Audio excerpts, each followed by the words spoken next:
In this video I'm going to show you how to measure the backset size of a window lock. Window locks do vary, but this will give you an idea of the size that is required.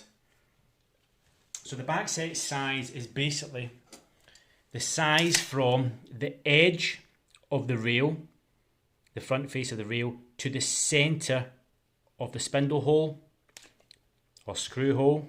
Sometimes it can be stamped actually on the lock itself. So you would just take your tape measure to the edge, measure to the centre of the spindle hole, and you have to get 22mm.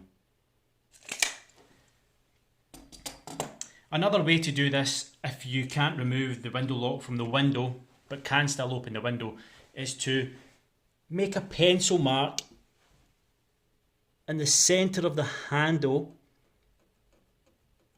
because the centre of the handle will have the spindle and the screws deadly in the centre. Then open up your window, feel for your lock just to make sure it's definitely flush with this edge here of the PVC. Take your tape measure, measure up 22mm.